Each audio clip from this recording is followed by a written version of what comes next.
This is my review of the book, The Duggars, 20 and Counting, written by Michelle and Jim Bob Duggar. It's a chronological first-person story that starts with their own childhoods, but the bulk of it is about how they raised their family and the financial decisions that they made. There's chapters on organization, raising and teaching little ones, living debt-free, and being content and frugal. And those are scattered throughout, which is part of my favorite thing because I'm a big fan of living debt-free and being frugal. Some of the best tips that I learned, they have these things called chore packs, which it can be little index cards that fit into a baggie that you clip on a little kid's clothes, and it tells them what they're supposed to do in the morning. So it can be very simple as like hygiene stuff, brush your teeth, put on your clothes, as well as any sort of chores that they have, which they call jurisdictions. But that could be, depending on the age of the child, that could be for the little ones folding socks, for the laundry, or dusting the counters, or refilling the bathroom soap. And I thought that was really great. And for the non-readers, they have pictures of everything they're supposed to do. So even for a little kid, they can start to learn independence, because instead of them coming to you and saying, "What do I do next?" and you just saying, "Go brush your teeth," you ask them, "What does your chore pack say?" And you help them pick it out and like, okay, what does that say to do? And then you help them go do it. And I think that's a really valuable lesson for real life, because the higher paid jobs are the situations where you don't have somebody looking over you every single aspect of the day.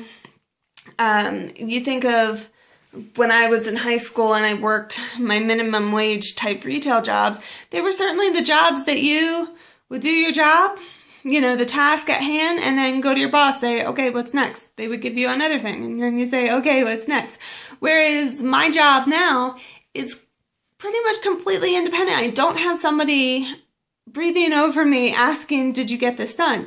But we're a newspaper. So obviously, if I wasn't doing my job, it would be obvious that things weren't getting done. So I think that's a really great lesson for kids to learn early on.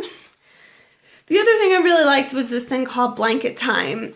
And it's basically this idea: you lay out a blanket on the floor and you start with very simple things, a very small time limit of getting a child to sit and play quietly with their toy, and you pick out a few toys that are only available during blanket time. So you make it really exciting for them, that it's not just a sit and be quiet time, but you make it really exciting that this is the time that they get to play with these special toys that they don't get to see any other time.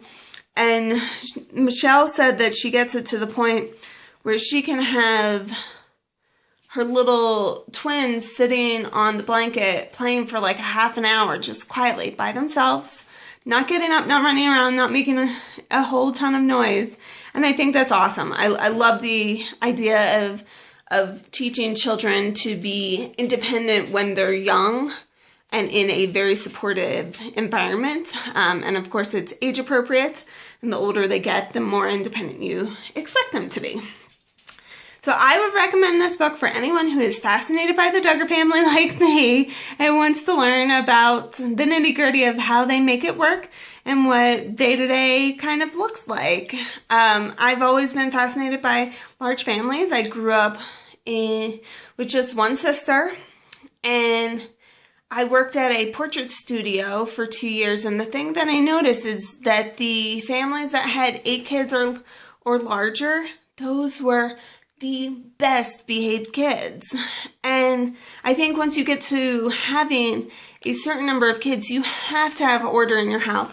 Otherwise, it's just pure chaos and everyone's miserable.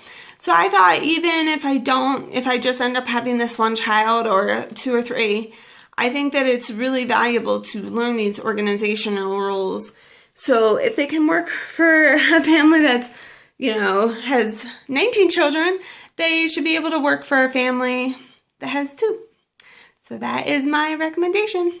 Bye.